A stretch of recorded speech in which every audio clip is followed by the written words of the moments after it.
Hello student, welcome my YouTube channel wifi success classes. तो शुरू करेंगे आज की क्लास में। आज पढ़ाएंगे आपको एथेनॉल या एथिल अल्कोहल, दो नाम से आप बुला सकते हैं।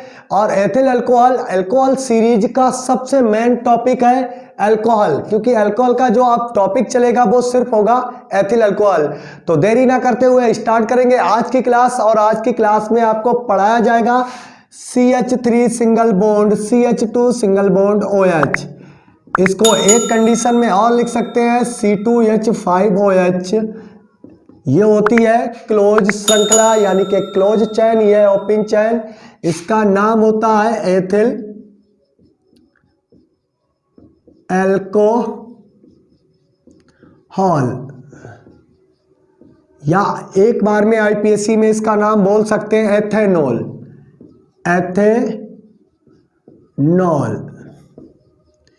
एथेनॉल। तो आपको पहले एथिल अल्कोहल पढ़ाने से पहले, इसके बनाने की विधियों से पहले आपको यह बता देना चाहते हैं कि एथिल अल्कोहल का इतिहास क्या है।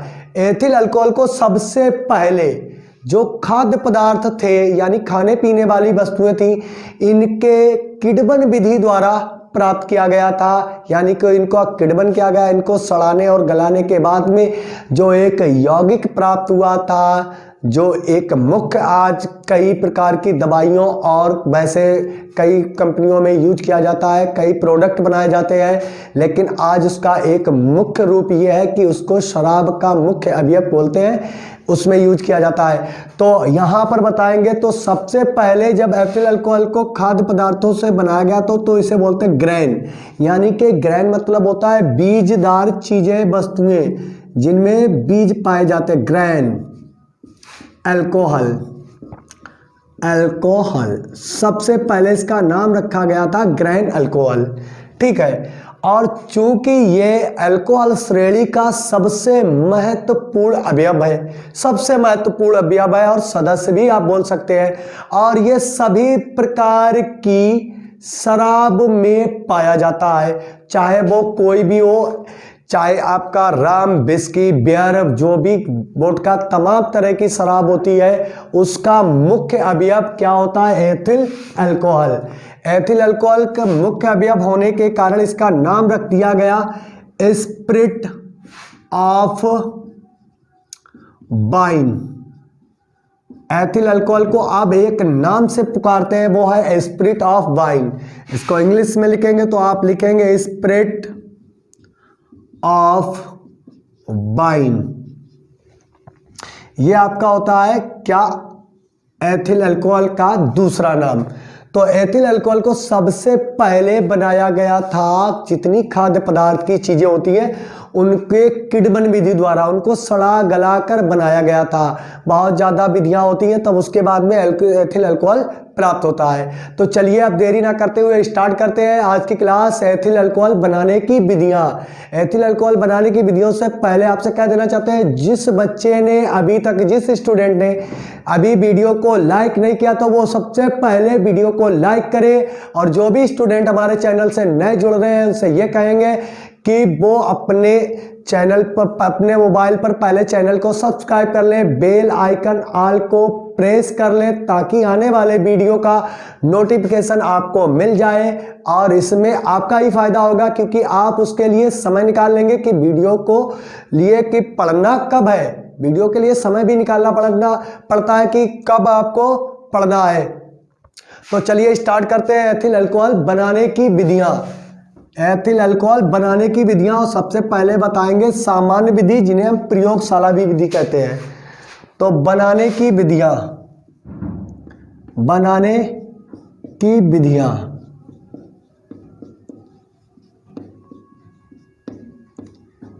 तो बनाने की विधियों में सबसे पहले आप लिखेंगे, और इन्हीं को आप बोल सकते हैं प्रयोगशाला विधि।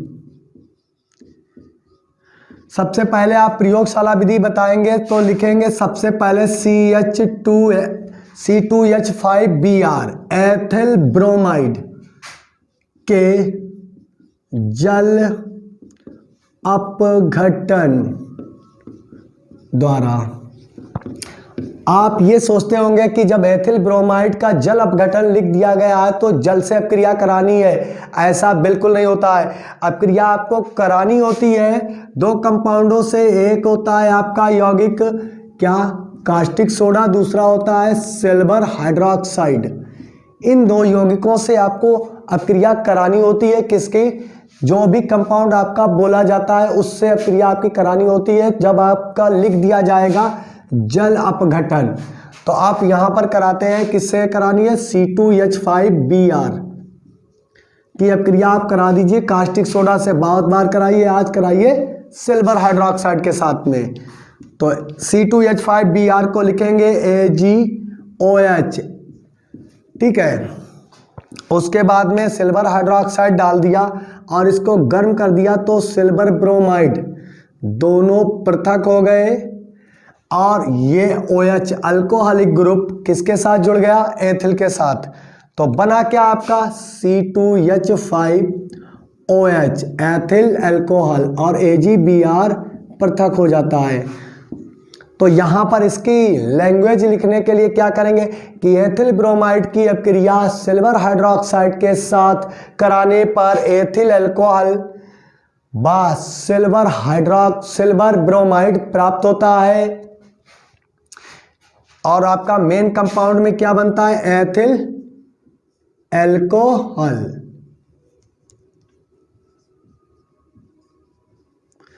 अब दूसरी विधि आ जाती है number 2, CH3COOC2H5 ethyl acetate. Sorry, यहां पर इस प्रकार से आपको नाम बताते हैं एथिल और एसीटेट। ये एसिटिक अम्ल का एसीटेट आयन है जिसमें हाइड्रोजन आयन के स्थान पर एथिल जुड़ा हुआ है।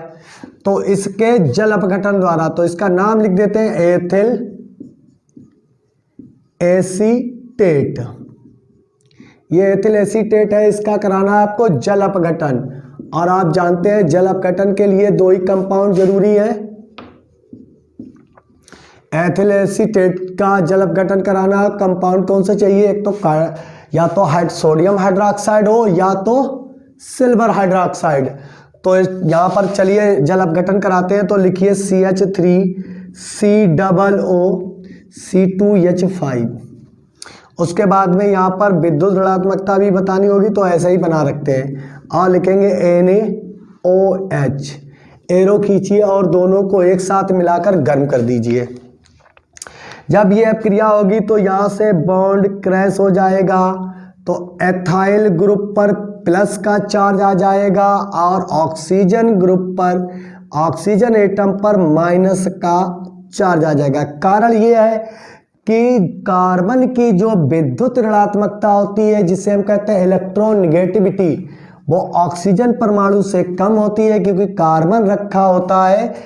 आपकी आवर्त सारणी जो बनाई गई है, कार्बन पहले, फिर नाइट्रोजन, फिर ऑक्सीजन। और रूल ये है आवर्त सारणी का कि जैसे जैसे हम किसी आवर्त में ट्रेवल करेंगे, बाएं से दाएं, लेफ्ट टू राइट रन करते हैं, तो विद्युत ऋणात्मकता बढ़ती जाती है। यानी कि कार्बन की विद्युत ऋणात्मकता ऑक्सीजन से ज़्यादा कभी हो ही नहीं सकती। तो जिस पर विद्युत ऋणात्मकता अधिक होती है उस पर आ जाता है ऋण आवेश, और जिसकी कम होती है उस पर धन आवेश आ जाता है। इसी प्रकार से कास्टिक सोडा लिखा हुआ है, ये एक क्षार है और क्षार में जानते हैं जैसे सोडियम पर हमेशा क्या होगा, प्लस का चार्ज और हाइड्रोक्साइड पर माइनस का। इसका भी रीजन ये है कि सोडियम धातु की जो विद्युत ऋणात्मकता होती है वो ऑक्सीजन परमाणु से बहुत कम होती है। तो उल्टे जुड़ जाएंगे तो ये जुड़ जाएगा एथिल के साथ, तो आपका बनेगा C2H5OH। ये तो आपका बन गया एथिल अल्कोहल जो कंपाउंड आप पढ़ रहे हैं। उसके बाद में आपका बचता है CH3COO और उठाकर रख लो किसको, सोडियम को।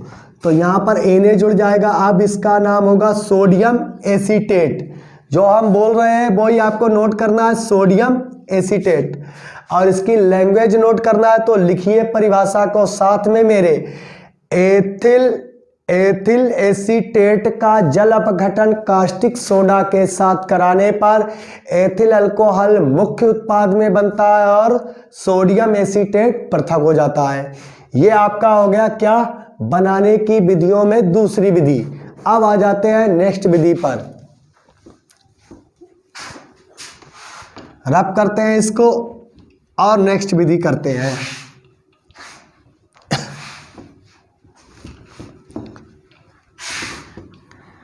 अब नेक्स्ट विधि में आप लिखेंगे नंबर 3 CH3MgBr। ये आपका हो जाता है ग्रिग्नार्ड अभिकर्मक द्वारा।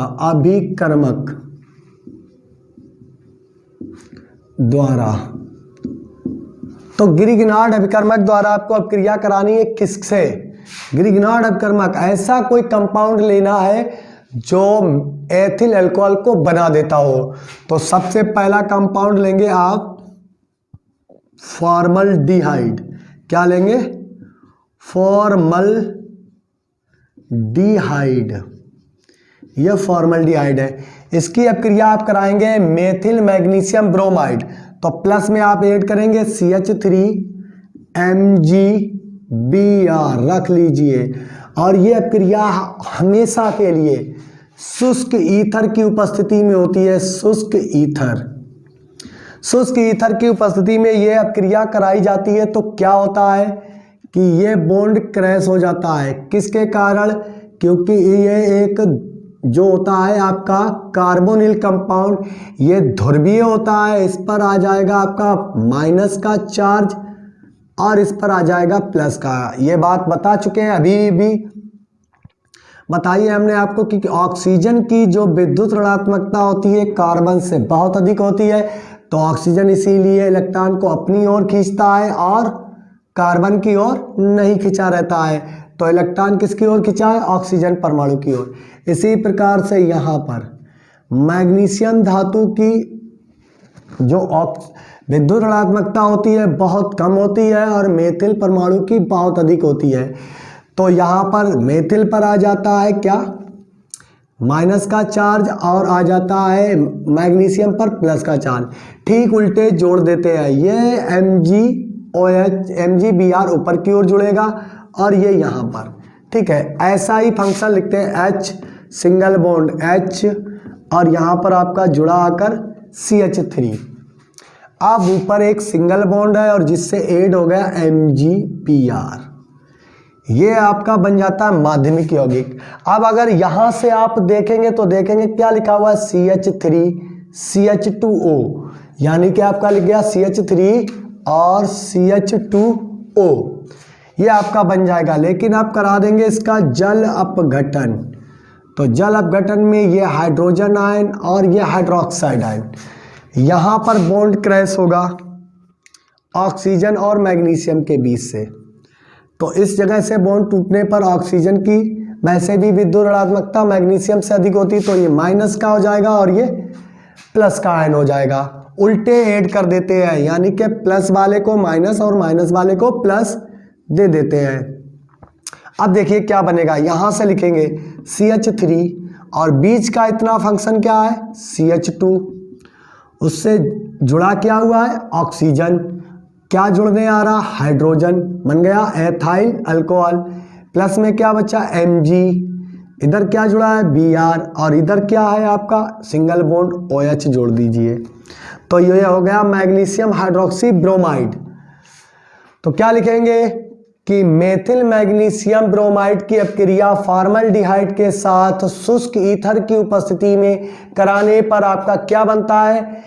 एक माध्यमिक यौगिक बनता है। पुनः जल अपघटन कराने पर एथिल अल्कोहल और हाइड्रोक्सी मैग्नीशियम ब्रोमाइड प्राप्त होता है। तो इसी बात पर अगर ये अपक्रिया करने का जो हमारा ढंग है या आपको पसंद आ रहा है, हमारा जो रीजन है जिस टाइप से हम कराते हैं, जो हमारा कंटेंट है, अगर वो आपको पसंद आ रहा है तो वीडियो को लाइक कर दिया करें। वीडियो को लाइक करने के बाद अपने फ्रेंड सर्किल में वीडियो को शेयर कर दें, ताकि इससे आपका और आपके मित्रों का बहुत बड़ा फायदा है। और जो भी स्टूडेंट चैनल से जुड़ रहे हैं उनसे बार बार यही कहना है कि पहले वीडियो में जो लाल बटन आपकी बनकर आ रही है सब्सक्राइब चैनल की, तो वो उस पहले चैनल को सब्सक्राइब कर लें, बेल आइकन ऑल को प्रेस कर लें ताकि आने वाले ऐसे ही अच्छे अच्छे वीडियो के नोटिफिकेशन आपको पहले मिले और वीडियो को पहले आप देख लें। तो चलिए आप कराते हैं नेक्स्ट अब क्रिया नंबर 4 लिखेंगे CH3 सिंगल बॉन्ड CHO, इसका नाम होता है एसीटल्डिहाइड, एसीटल्डिहाइड। और ऊपर आपका क्या है, फॉर्मल्डिहाइड। क्या है, फॉर्मल्डिहाइड। एस्टल्डिहाइड के अपचयन द्वारा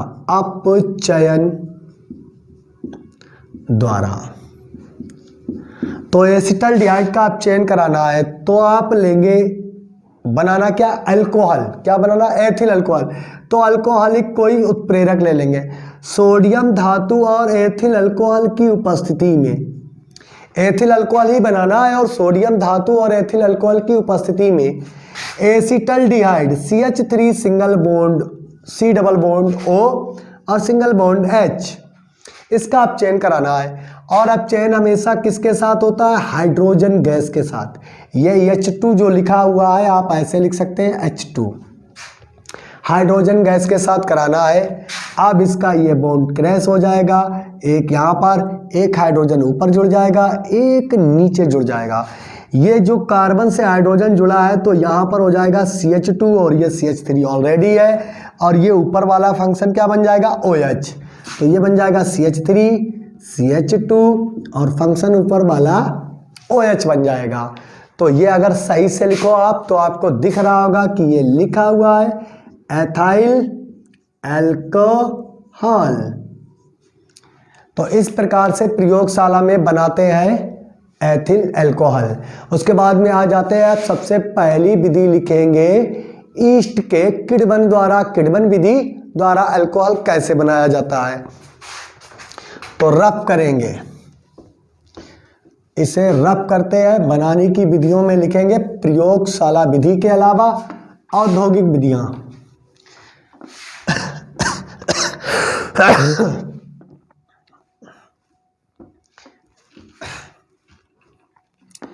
अब इसको रफ कर दिया। अब आ जाता है अगला टॉपिक। अगले तरीका है आपका औद्योगिक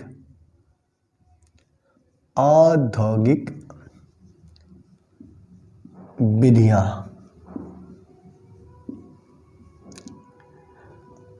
औद्योगिक विधियों में सबसे पहली होगी आपकी किण्वन विधि नंबर 1, किण्वन विधि। तो किण्वन विधि में सबसे पहले आप बनाएंगे शर्करा युक्त पदार्थों द्वारा। क्या लिखेंगे, शर्करा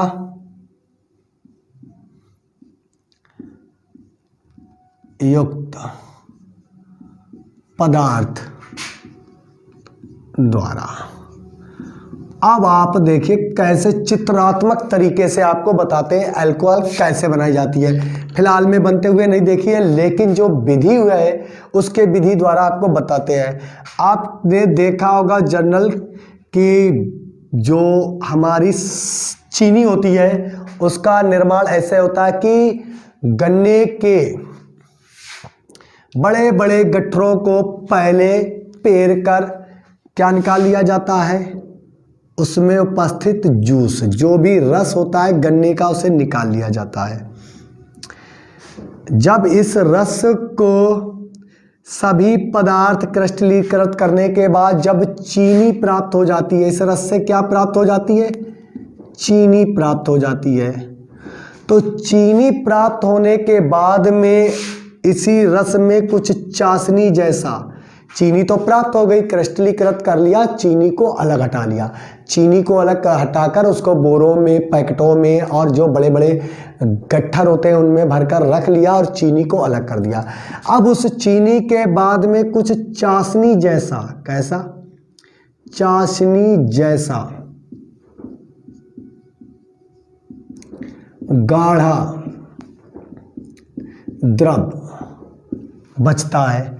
अब चीनी बनने के बाद चाशनी जैसा गाढ़ा द्रव बचता है जिसमें 20 से 30% क्या 20 से 30% मात्रा में शर्करा उपलब्ध होती है।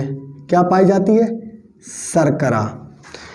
अब इस शर्करा में अब भाई चीनी जब निकाल ली गई है, जो चाशनी जैसा गाढ़ा द्रव है, तो उसमें कुछ बैक्टीरिया भी होंगे। अब इस बैक्टीरिया इसके मारने के लिए हम एक कंपाउंड मिला देते हैं, एक महत्वपूर्ण यौगिक ammonium chloride NH4Cl। Ammonium chloride को मिलाकर इस विलयन को, जो गाढ़ा गाढ़ा चाशनी जैसा इसमें भरा हुआ है, जो शेष बचा है चीनी बनाने के बाद, ये कैसा है? शेष पदार्थ। शेष पदार्थ। अब इसमें बैक्टीरिया जो पाए जाते हैं उसको किसके द्वारा किल कर दिया हमने? Ammonium chloride. अमोनियम क्लोराइड द्वारा इसको बैक्टीरिया को मार दिया, और मारने के बाद में इसमें ईस्ट डालकर, क्या ईस्ट डालकर रख देते हैं। और इसके ईस्ट डालने के बाद इसमें और एक जाइमेज एंजाइम मिला देते हैं। क्या? जाइमेज एंजाइम। जाइमेज एंजाइम मिला देते हैं। जाइमेज एंजाइम क्या करता है? इसको जब हम 2 से 3 दिन, कितने? 2 से 3 दिन और रखते हैं लगभग 20 से 30 डिग्री सेंटीग्रेड के तापमान पर। जब इसको हम गर्म करते हैं 20 से 30 डिग्री सेंटीग्रेड के तापमान पर, और गर्म करने के बाद कुछ समय के लिए इस प्रोडक्ट को, पूरे जो चाशनी जैसा गाढ़ा द्रव था, रख देते हैं, तो ये एक ऐसे लिक्विड में बदल जाता है जिसमें बन जाती है आपकी C2H5OH। लेकिन उस समय ये कैसी होती है? एक गंधले द्रव के रूप में, ना कि प्योर C2H5OH होती है। अब इस द्रव का, जो यहाँ पर द्रव है जिसमें अल्कोहल बन चुका है, इस द्रव को हम क्या करते हैं? इस पदार्थ को आसवित करते हैं। क्या करते हैं? आसवन। धीरे धीरे इसको हम गर्म करते हैं, तो वाष्प के माध्यम से एथिल अल्कोहल पृथक हो जाता है और कार्बन डाइऑक्साइड इससे मुक्त हो जाती है, CO2 मुक्त हो जाती है। तो आप समझ गए होंगे चित्र की विधि द्वारा कि शर्करा युक्त पदार्थ द्वारा एथिल अल्कोहल कैसे प्राप्त करते हैं।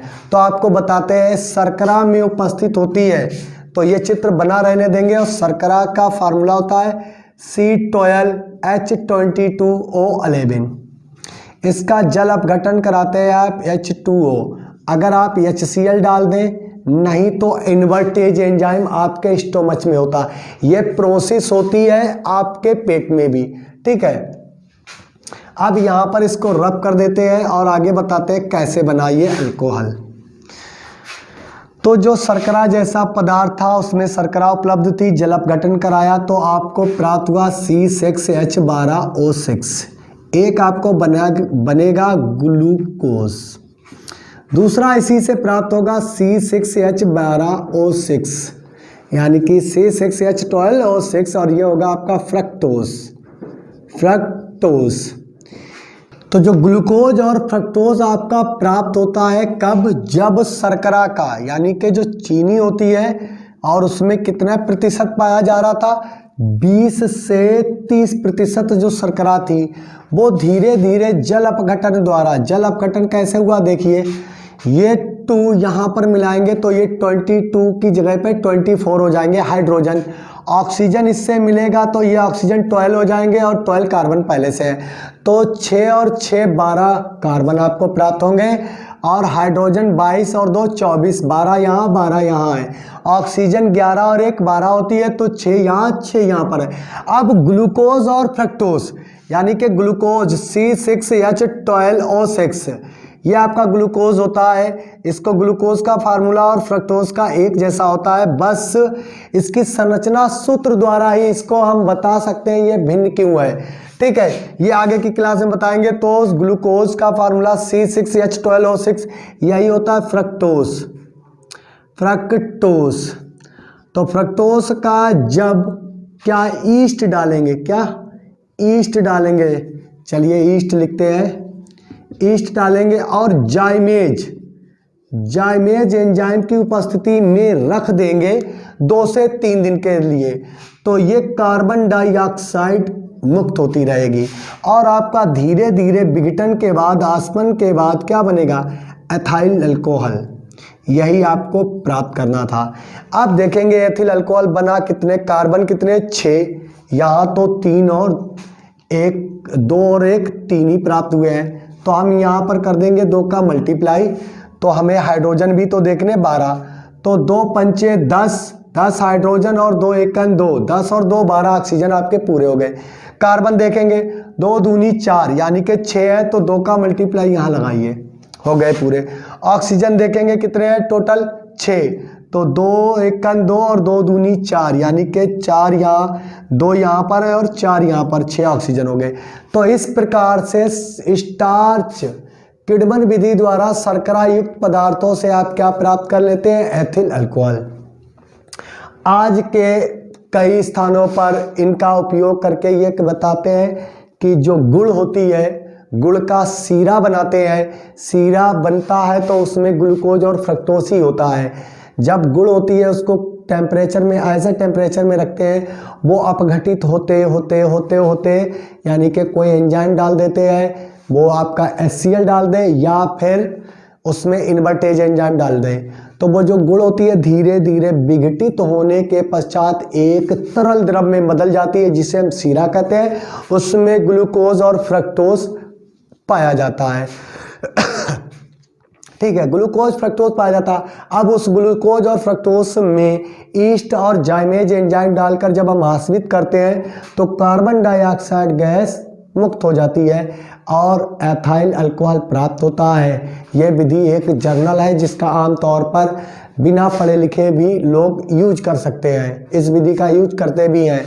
तो चलिए अब आ जाते हैं, नेक्स्ट विधि आ जाएगी आपकी, इसको रब करते हैं और स्टार्ट करते हैं अगली विधि।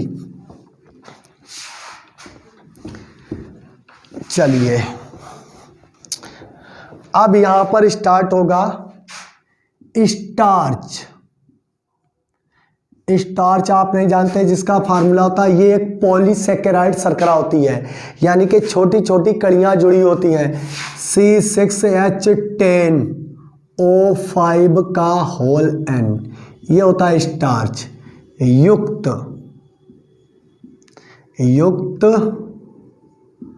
पदार्थों द्वारा। तो आपको बताते हैं स्टार्च युक्त पदार्थों से कैसे बनाते हैं। सबसे पहले नंबर 1 पॉइंट लिखते हैं मैस का निर्माण, मैस का निर्माण। और एक दूसरा पॉइंट होता है आपका नंबर 2 माल्ट का निर्माण, माल्ट का निर्माण। अब माल्ट का निर्माण करना है और मैस का निर्माण करना है। मैस बनेगा तब भी ग्लूकोज प्राप्त होगा आपको, ग्लूकोज और फ्रक्टोज, और माल्ट बनेगा तब भी। अब मैस के लिए आपको बताते हैं क्या करेंगे, आलू, क्या लेंगे, पोटैटो, आलू लेंगे, ये आलू के टुकड़े हैं, ये आलू के बड़े बड़े एक एक पीस हैं। इनको हम क्या करेंगे, पहले छोटे छोटे टुकड़ों में काट पीट देंगे। क्या करेंगे, काटेंगे। ये आलू को हमने काट पीट दिया। आलू को अब हम जब गर्म करते हैं यानी कि उबालते हैं, क्या करेंगे, आलू को उबालेंगे, बॉयल करेंगे। उबालने पर अब हम आलू को बॉयल करेंगे तो आलू की जो कोशिकाएं होती है, पोटैटो की जो सेल बाल होती है वो फट जाती है और उससे कुछ तरल द्रव, जेली जैसा पदार्थ, कैसा, जेली जैसा पदार्थ प्राप्त होता है। आलू को हमने उबाला, उबालने पर एक जब उसकी कोशिकाएं फट जाती हैं तो आप आम तौर पर देख सकते हैं कि उसमें एक जेली जैसा पदार्थ प्राप्त होता है। कैसा होता है? जेली जैसा। जैसे बालों में लगाने वाली हेयर क्या होती है? आप बालों में हेयर लगा, बालों को खड़ा करने के लिए, स्टाइलिश बनाने के लिए बहुत से लोग जेल लगाते हैं, वैसा जेली जैसा पदार्थ प्राप्त होता है। इसको 20 से 25 डिग्री सेंटीग्रेड के तापमान पर रख देते हैं एक कमरे में, तो एक जो द्रव प्राप्त होता है तरल, वो कहलाता है मैस। क्या कहलाता है? मैस बन गया आपका, ये आपका मैस बन जाता है। ठीक है। माल्ट, जितने भी हम खाद्य पदार्थ, क्या क्या खाद्य पदार्थ, जौ, गेहूं, ठीक है, जौ, गेहूं, और उसके बाद में और जिनमें माल्ट पाया जाता है चावल, मक्का, इनमें क्या पाया जाता है? माल्ट। मंड के रूप में हम इन सब पदार्थों को खाते रहते हैं, लेकिन आपको यह नहीं पता है कि जब जौ और गेहूं, चावल, मक्का आदि यहाँ पर जब इन आदि पदार्थों को हम भिगोकर 15 डिग्री सेंटीग्रेड के तापमान के अंधेरे कमरे में क्या रखते हैं? अंधेरे कमरे में रखते हैं। अंधेरे कमरे में जब हम इसको 15 डिग्री सेंटीग्रेड के तापमान वाले पे रखते हैं तो जौ, गेहूं क्या हो जाते हैं? अंकुरित हो जाते हैं। कैसे हो जाते हैं? अंकुरित, यानी कि वो पादप बनाने के लिए उत्तेजित हो जाते हैं, उनमें कुछ छोटे छोटे से अंकुरण निकल आते हैं। अंकुरित होने के बाद में जो जौ, गेहूं और चावल का स्टार्च होता है, सॉरी माल्ट होता है, वो बाहर आ जाता है, बाहर आ जाता है। अब इन सभी को, अंकुरित गेहूं और जौ को क्या करते हैं? पीस लेते हैं, पीस लेते हैं, मसल देते हैं, या बोलेंगे इनको किसी मशीन द्वारा अलग से एक पदार्थ बना लेते हैं, पिसा हुआ। अब जौ, गेहूं, मक्का द्वारा जो पदार्थ बनाया जाता है उसको अब हम 50 से 60 डिग्री सेंटीग्रेड के तापमान पर गर्म करने के बाद जब ठंडा करते हैं तो हमें एक मोस्ट इम्पॉर्टेंट कंपाउंड प्राप्त होता है, वो होता है माल्ट, और उसमें से निकल आता है स्टार्च। क्या होता है? माल्ट। अब ये माल्ट आपका बन गया है, तो माल्ट बनने के बाद उस माल्ट में आपका पाया जाता है C6H10O5। अब आप समझ गए। अब ये स्टार्च जो आपको प्राप्त हो गया है दोनों विधियों द्वारा, एक मैस के द्वारा और दूसरा माल्ट के द्वारा। तो मैस का जब निर्माण होता है तो हम क्या लेते हैं? आलू, आलू ले लें, चुकंदर ले लें, ये आलू ले सकते हैं, चुकंदर ले सकते हैं, या फिर आप एक ऐसी चीज ले सकते हैं जैसे शकरकंद। इन सभी को पहले मैस निर्माण में हमने बताया आपको, मैस निर्माण करेंगे, आलू को काटेंगे, छोटे छोटे टुकड़े करेंगे, उनको उबालेंगे, आलू की कोशिकाएं फट जाएंगी। क्या होगा? फट जाएंगी। कोशिकाएं फटने के पास एक जेली जैसा द्रव प्राप्त होगा। उस जेली जैसे द्रव को कुछ समय के लिए रख देंगे 30 से 40 डिग्री सेंटीग्रेड के तापमान पर, तो उस मैस बन जाएगा। और मैस में क्या होता है? स्टार्च। मैस में क्या उपस्थित होता है? स्टार्च। वो मैस बन जाता है एक तरल गाढ़ा द्रव। ऐसे ही माल्ट यानी कि माल्टोज, माल्ट का निर्माण करते हैं तो जौ, गेहूं, चावल, मक्का आदि पदार्थों को 15 डिग्री सेंटीग्रेड के तापमान वाले कमरे, अंधेरा कमरा, कैसा होना चाहिए? लाइट नहीं होनी चाहिए। यह आप बात समझ रहे हैं। इसी बात पे वीडियो अगर पसंद आ रहा है तो वीडियो को लाइक करें, और जो भी स्टूडेंट नए जुड़े हैं वो चैनल को सब्सक्राइब कर लें, बेल आइकन ऑल को प्रेस कर लें। ऐसी अच्छी वीडियो देखने के लिए जुड़े रहें हमारे चैनल का नाम तो जानते ही हैं आप, वाईफाई सक्सेस क्लासेस आपको पहुंचाएगा ऊंचाइयों तक, यानी कि सफलता की कुंजी की ओर ले जाएगा। क्या चैनल का नाम है?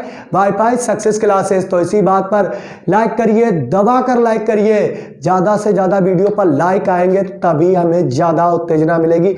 इससे बेहतर तरीके आपको बताएंगे।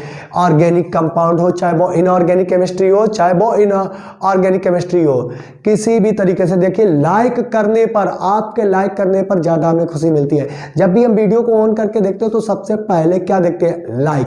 व्यूज से इतना नहीं मतलब रखते हैं, लेकिन लाइक को देखते हैं। लाइक थंब दबाने में आपकी इतनी एमबी नहीं चली जाती है, जितना आप बास टाइम देते हैं, तो उतनी लाइक कम से कम दे दिया करें, ठीक है? क्योंकि ऐसा नहीं करेंगे कि आप वीडियो को देखने के बाद चलते बने। लाइक करने में कुछ नहीं जाता है, बस उठाइए वीडियो को लाइक कर दीजिए और पढ़ते रहिए, मुस्कुराते भी रहिए। ऐसा रहिए कि टेंशन में पड़े, बिल्कुल नहीं टेंशन लेना है।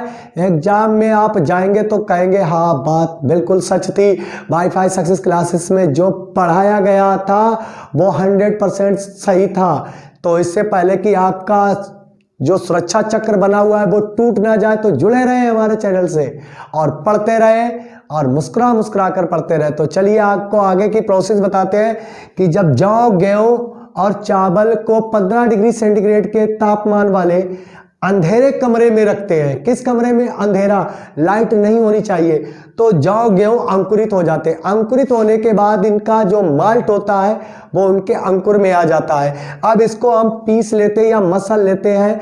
मसलने के बाद में हमें प्राप्त होता है माल्ट, और माल्ट में उपस्थित होता है आपका स्टार्च।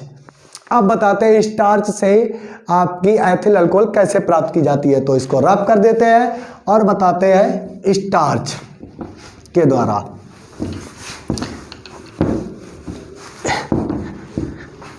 तो चलिए स्टार्ट करते हैं। सबसे पहले करेंगे स्टार्च एक पॉलीसेकेराइड होती है C6H10O5, C6H10O5। तो C6H10O5 होती है एक पॉलीसेकेराइड, इसमें NH2O लेते हैं, NH2O लेते हैं। तो ये बनाता है माल्टोस। क्या बनाता है? माल्टोस। किसकी उपस्थिति में? डाइस्टेज एंजाइम, डाइस्टेज एंजाइम की उपस्थिति में ये माल्टोस बनाता है, ठीक है?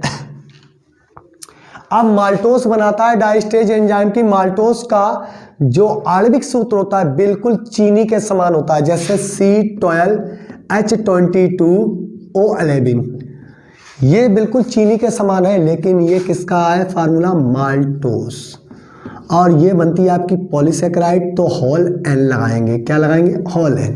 जबकि चीनी के फार्मूले में N अणु नहीं लगा होता है, वो होता है C12H22O11, यानी कि C12H22O11। ये किसका है?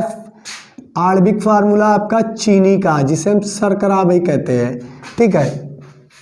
अब यहाँ पर कार्बन आपको करने हैं 12, हाइड्रोजन करने हैं 22, ऑक्सीजन करने 11। तो 2 का मल्टीप्लाई लगेंगे, तो 2 छंग 12, 2 दशामन 20 और 2 22। हाइड्रोजन ये जल, इसके आगे भी N लगा दीजिए, ठीक है? तो 2 दशामन 20 और 2 हाइड्रोजन यहाँ से मिलेंगे, 22 हो जाएंगे। 2 पंचे 10 और ये ऑक्सीजन 1 मिलेगा, 11। माल्टोस बन गया। अब माल्टोस धीरे धीरे कन्वर्ट कैसे होगा? किसमें? ईस्ट में। तो एक एंजाइम डाल देते हैं, नहीं तो HCl की उपस्थिति ले लेते हैं। HCl या लिखें आप क्या? यहां पर माल्टेस, माल्टेस एंजाइम। देखिए ये माल्टोज है और ये एंजाइम है। क्या है? एंजाइम। अब ये माल्टोस एक यौगिक है और माल्टेज एक एंजाइम है। तो माल्टेज एंजाइम की उपस्थिति में जो आपका C12 क्या बना है?